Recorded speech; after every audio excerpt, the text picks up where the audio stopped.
오늘 우리가 나이덕 시인의 산속에서라는 작품을 공부를 해볼 건데요. 여러분 제목에서 알 수 있다시피 뭔가 산속에서의 어떤 경험을 지금 다루고 있는 그런 느낌이 들죠. 물론 시이기 때문에 실제 시인이 뭐 경험했다, 체험했다 라고 분명히 말할 수는 없겠죠. 하지만 어떤 그러한 체험에서 연상되는 내용들이 들어있을 거다라는 건 우리가 알 수 있겠네요.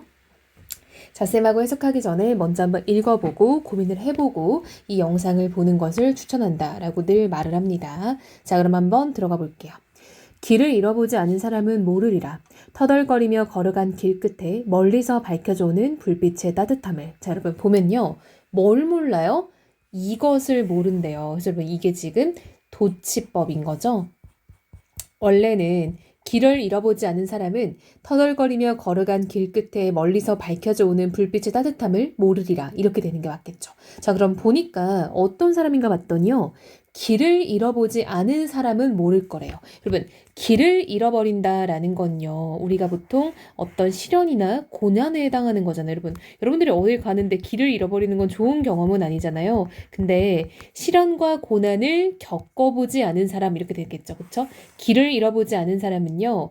어떤 살면서 시련이나 고난을 겪어보지 않은 사람을 말하는 거죠.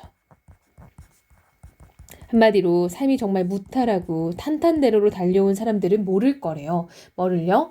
터덜거리며 걸어간 길 끝에 멀리서 밝혀져 오는 그 불빛이 얼마나 따뜻한지를 모른다는 거죠. 그쵸? 그럼 우리가 길을 잃어버렸는데 저 멀리서 이렇게 불빛이 있다고 생각해봐요. 얼마나 뭔가 안도감이 들겠어요. 그쵸? 어떤 안도감을 주고요.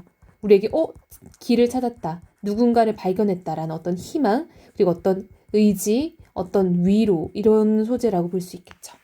막무가내의 어둠 속에서 누군가 맞잡을 손이 있다는 것이 인간에 대한 얼마나 새로운 발견인지. 자, 여러분, 막무가내의 어둠이라는 거는 어떤 우리가 길을 잃었을 때 어둠 속에 처하면 뭔가 굉장히 힘들겠죠. 시련과 고난의 소재인데 누군가 맞잡을 손, 한마디로 어떤 좀 의지할 수 있는 존재인 거죠. 즉 우리가 뭔가 위안을 얻을 수 있는 존재, 의지할 수 있는 존재 이렇게 해석을 하면 될 것 같네요. 요즘에 이게 정말 이게 도용이 안 된단 말이죠. 정말 스트레스 받죠. 자, 여기만 칠게요. 자, 이건 그럼 뭐겠어? 어떤? 금방 쌤이 말한 것처럼 어떤? 나에게 희망이 되고 위안이 되는 소재라고 할 수 있겠죠. 근데 그게 인간에 대한 얼마나 새로운 발견, 자, 여러분. 인간에 대한 새로운 발견은 바로 뭡니까? 즉, 사람이요. 누군가에게 위안과 위로가 될 수 있는 그런 힘을 말하는 거죠.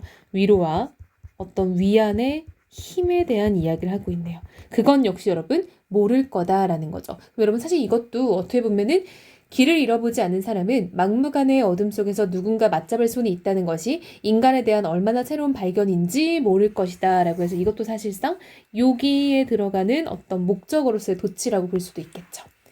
산속에서 밤을 맞아본 사람은 알리라. 여러분, 산속에서 밤을 맞으면 얼마나 무섭겠어요. 즉 어떤 시련과 고난의 시간이라고 할 수 있겠죠. 즉 시련을 겪어본 사람은 알 거래요.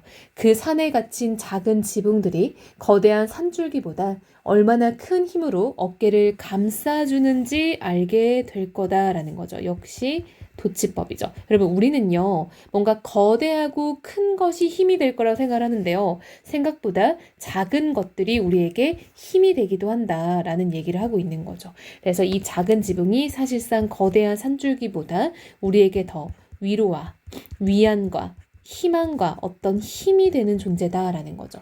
즉 우리에게 뭔가 좀 희망을 주는 존재가 된다라는 거죠. 먼 곳의 불빛은 나그네를 쉬게 하는 것이 아니라 계속 걸어갈 수 있게 해준다는 것을 알 것이다 라는 거죠. 이것도 마찬가지로 여기 목적으로 들어가는 도치법이라고 할 수 있겠죠. 즉, 먼 곳에 있는 이 불빛 역시 우리에게 뭔가 희망과 위안을 주는 소재인 거죠. 근데 그것은요, 나그네를 쉬게 하는 게 아니라, 즉 한마디로 어떤 일시적으로 쉼을 주는 게 아니라 우리에게 계속 걸어날 수 있게 하는 어떤 힘을 주는 거라는 거죠. 그래서 이건 뭔가 지속적인 힘이라고 볼 수 있겠죠. 그것을 줄 수 있다라고 얘기를 하고 있죠. 자, 여러분, 이 작품은요, 어떤 길을 잃어버리는, 그쵸? 어떤 고난과 시련 속에서 우리에게 힘이 되는 존재가 과연 어떤 것인지, 그쵸? 희망의 어떤 위로의 존재에 대해서 탐색하는 시다라는 걸 알 수 있겠죠. 즉, 길을 잃은 어떤 산속에서의 경험에 대한 성찰과 깊은 고민, 사색을 통해 내가 이런 깨달음을 얻었다라고 고백하는 시라고 볼 수 있겠죠. 이 작품은요, 도치법이 일단 굉장히 효율적으로 많이 쓰였죠. 도치법은 의미를 강조하기 위해서 쓰이는 거라고 볼 수 있겠죠. 여러분, 어떤 대립적인 이미지의 사용이 굉장히 많죠. 자, 어떤 대립적 이미지가 있어요? 일단은 너무 쉽게 긍정의 이미지, 그쵸? 어떤 불빛, 그쵸? 그다음 부정의 이미지, 어둠이나 산속에서 길을 잃는 것, 이런 것들은 부정의 이미지죠. 이렇게 대립적인 이미지를 통해서 우리가 시에서 말하고자 하는 바를 전달하고 있다라는 것들 우리가 함께 정리하면 좋을 것 같네요. 어렵지 않으시죠? 자, 여러분, 이 작품은요, 좀 약간 참고해서 읽을 만한 작품이 그 정호승 시인의 내가 사랑하는 사람이라는 시가 있어요. 그쵸? 거기서 보면요. 나는 그늘이 없는 사람을 사랑하지 않는다. 이런 말이 나오거든요. 거기만 한번 써볼게요. 나는 그늘이 없는 사람을 사랑하지 않는다. 이런 구절이 있어요. 여러분, 그늘이라는 건 뭔가 봤더니 우리 약간 얼굴에 그늘이 드리웠다라고 하면 뭔가 힘듦, 그쵸? 시련 이런 것들을 상징하는 거예요. 그래서 이 사람은요, 시련이 없는 사람을 사랑하지 않는데요. 한마디로 나는 시련을 겪은 사람을 사랑한다.